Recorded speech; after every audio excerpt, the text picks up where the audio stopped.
మేడ్చల్ జిల్లా కీసర మండలం యాద్గార్పల్లి గ్రామ పంచాయతీ పరిధిలోని అందమైన అతి సుందరమైన గండి చెరువుల పైన నిఘా పెట్టాలని కూర్చున్న గ్రామ ప్రజలు ఏప్రిల్ 7వ తారీఖున రోజు అతి సుందరంగా మారిపోతున్న గండి చెరువు గ్రామ ప్రజలు యువత లాయర్స్ అడ్వకేట్ రావాలని కోరుచున్నారు. ఈ కార్యక్రమంలో పాల్గొన్న ఆర్మీ రిటైర్డ్ ఆఫీసర్ సూర్యనారాయణ. నా పేరు సూర్యనారాయణ. నాతోటి మా సహచరుడు అశోక్ కుమారు, ఆయన subedar major, Kargil war hero. నేను రిటైర్డ్ ఆఫీసర్ని. మేము యాద్గార్పల్లి చెరువు, మన గండి చెరువు ఉన్నది, దాన్ని క్లీనింగ్ డ్రైవ్ చేస్తున్నాము. 7th ఏప్రిల్ 7వ తారీఖున పొద్దున్నే మా వాళ్ళు దాదాపు ఒక 75 మంది లేదంటే 75-85 మంది వస్తారు క్లీనింగ్కి. వచ్చి ఆ చెరువుని కాపాడాలని మాది ఉద్దేశం. చెరువులో చాలా ప్లాస్టిక్, గాజు సీసాలు, బాటిల్స్ ఇవి విరగొట్టున్నాయి.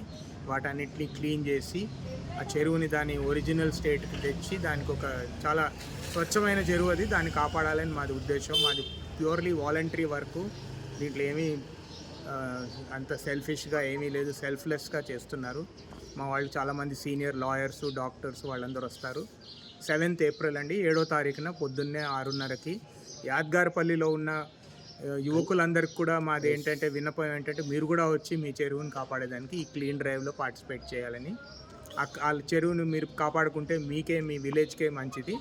అది మా ఉద్దేశం. అది నేర్పాలి, అది ఒకటి ఉద్దేశం పంపించాలని మాది ఒక చిన్న ఎఫర్ట్ ఇది. అది మీరు బాగా సహకరించి, పంచాయతీ వాళ్ళు కూడా చాలా సహకరిస్తున్నారు. వాళ్ళ మీకు ఏది కావాలన్నా, ఎట్లాంటి సహకారం కావాలన్నా మేము చేసి పెడతా ఉన్నారు. అది చాలా ఒక మంచి సిగ్నిఫికెన్సు. సో అది మా ప్లాన్ అనమాట. 7వ తారీఖున పొద్దున్నే 6 గంటలకు వచ్చి ఈ చెరువు క్లీనింగ్ చేస్తాం. Thank you.